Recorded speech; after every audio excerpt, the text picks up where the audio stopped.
Apa bedanya visualisasi dan menghayal?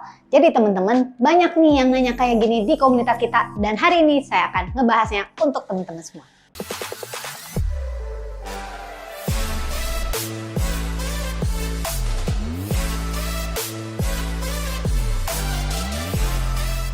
Halo teman-teman, ketemu lagi dengan saya Clara Angelin di channel Theta Omega TV. Di channel kita ini banyak membahas tentang satu, law of attractions dan bagaimana caranya gitu ya, manifestasinya.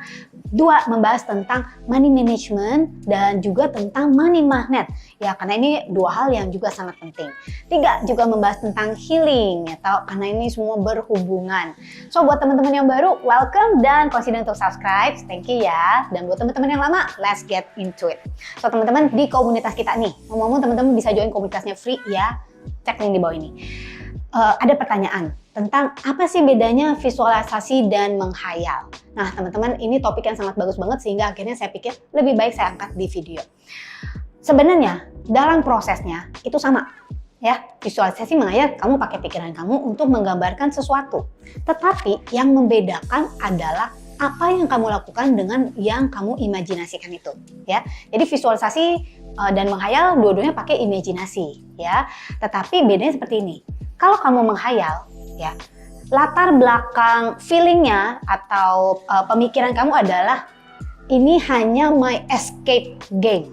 Saya menghayal ini sebagai istilah kata nih wujud gue melarikan diri dari kebosanan, misalnya kebosanan tentang hidup gitu ya.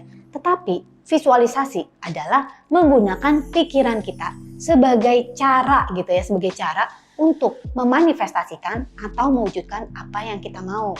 Ya teman-teman ya, prosesnya mirip dan sama. Tetapi yang namanya menghayal biasanya cuma sesekali gitu ya. Tidak ada, istilah kata tuh nggak ada tekniknya. Dan setelahnya kita nggak ngapa-ngapain terhadap apa yang kita khayalkan. Tapi visualisasi adalah bagian dari proses kita untuk mewujudkan apa yang kita mau. Jadi istilah kata kalau bagian dari proses artinya ada the big picture dong. The big picture-nya adalah setelah kita visualisasikan apa yang harus kita lakukan. Dan ketika kita memvisualisasikan, ini yang juga bedanya teman-teman ya. Ketika kita memvisualisasikan apa yang kita harus lakukan. Nah, dia beda tetapi kalau dalam matematika tuh bisa bersimpangan.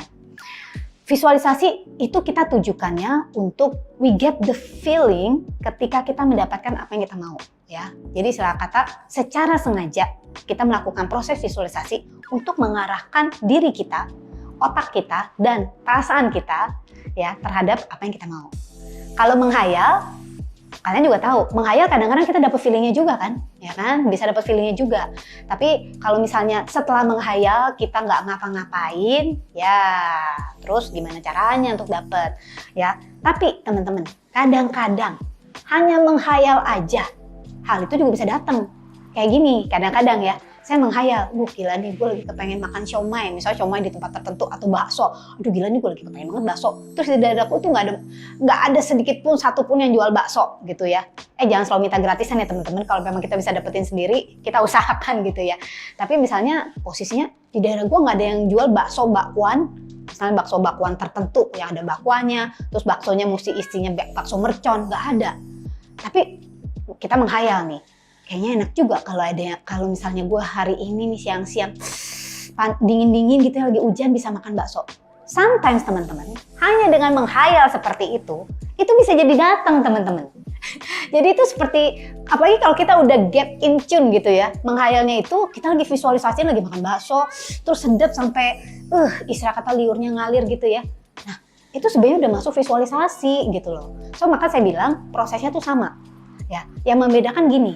Visualisasi biasanya kita lakukan untuk sesuatu yang lebih besar ya. Kalau saya cuma mau makan bakso atau apa, sering loh teman-teman. Sering tiba-tiba ada yang nganterin. Atau tiba-tiba saya lihat, ada misalnya saya ke tempat di daerah saya ini, kok tiba-tiba ada yang jual bakso percis seperti yang saya mau gitu ya. Kan bakso ada banyak jenis gitu ya. Jadi langsung saya beli. Wah, berarti ini manifestasi gue juga, gitu kan? Tapi toh kita perlu ngikutin suara hati kita, pergi ke tempat itu misalnya, ya. Jadi kalau visualisasi itu biasanya bagian dari proses. Artinya setelah kita visualisasi, apalagi untuk impian-impian besar ya teman-teman, kita harus melakukan hal yang lain. Misalnya, we do our part ya, bagaimana kita harus bertumbuh, bagaimana kita harus menyiapkan kapasitas diri kita untuk bisa menerima apa yang kita visualisasikan. Visualisasi kadang-kadang bukan hanya dengan imajinasi atau penggambaran ya, tetapi bisa dengan our other sense. Jadi kita punya indera-indera yang lainnya. Nah teman-teman, demikian jawaban dari saya. Kalau video ini bermanfaat teman-teman, tolong dong ditunggu klik like-nya dan juga share video ini ke teman-teman yang lainnya. Di grup-grupnya teman-teman juga boleh gitu ya. Dan subscribe ya teman-teman dan tekan tombol bel notifikasi. Jangan lupa untuk cek video-video kita yang lainnya juga. Dan kalau teman-teman ada pertanyaan silakan ditulis di komen di bawah ini. Atau kalau teman-teman nggak setuju nih, atau masih bingung antara visualisasi sama menghayal, ya udah komen aja, komen ya. Saya akan coba menjawabnya sebisa saya. Oke, dan saya dengan Clara Angeline sekali lagi. Thank you for watching this video. Don't forget to live extraordinary and live your life to the fullest.